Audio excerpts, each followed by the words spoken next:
ကျွန်တော်တို့ရဲ့ခန္ဓာကိုယ်မှာဗီတာမင်နဲ့ဓာတ်ထုဓာတ်တွေချို့တဲ့တဲ့အခါမှာခန္ဓာကိုယ်မှာပင်ပန်းနွမ်းနယ်တယ်လို့ဖြစ်တယ်အမြင်အာရုံတွေဝေဝါးတယ်သပင်ကျွတ်တယ်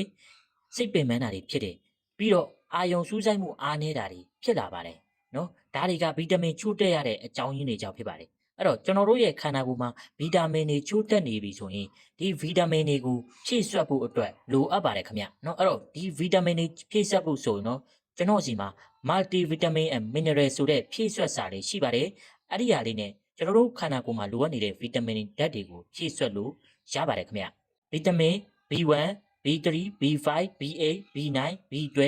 iodine နဲ့ zinc B complex ဗီတာမင် C ဗီတာမင် D ဗီတာမင် E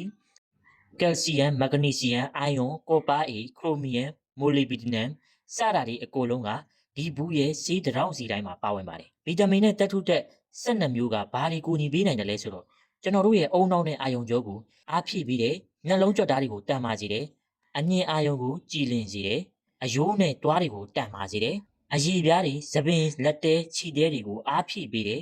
ခန္ဓာကိုယ်ရဲ့ acid ဓာတ်တွေကိုထိန်းညှိပေးပါတယ်ခင်ဗျအဲ့တော့ကျွန်တော်တို့မှာလိုအပ်နေတဲ့ဗီတာမင်ဓာတ်တွေကိုဖြည့်တင်းပေးဖို့အတွက်ဒီ multivitamin and minerals ကိုတစ်နေ့ကိုတစ်လုံးမနက်စာစားပြီးတိုင်းတောက်တုံးပေးမယ်ဆိုရင်တော့ကျွန်တော်တို့ရဲ့ခန္ဓာကိုယ်ဟာလန်းဆန်းတက်ကြွလာပြီးတော့နေ့ရက်တိုင်းဟာကျန်းမာတန်ဆွမ်းတဲ့ဘဝကိုပိုင်ဆိုင်နိုင်မှာပဲဖြစ်ပါတယ်ခင်ဗျကျွန်တော်ဆိုရင်လည်းလက်ရှိနေ့တိုင်းတုံးဆွဲနေတဲ့ဖြည့်ဆွတ်စာလေးဖြစ်တဲ့အတွက်မိတ်ဆွေတို့ကိုလည်းညွန်ပေးလိုက်ရခြင်းဖြစ်ပါတယ်ဟုတ်ကဲ့ပါမိတ်ဆွေတို့ရဲ့ဘဝမှာပျော်ရွှင်ပြီးတော့ကျန်းမာတဲ့ဘဝကိုပိုင်ဆိုင်နိုင်ကြပါစေခင်ဗျ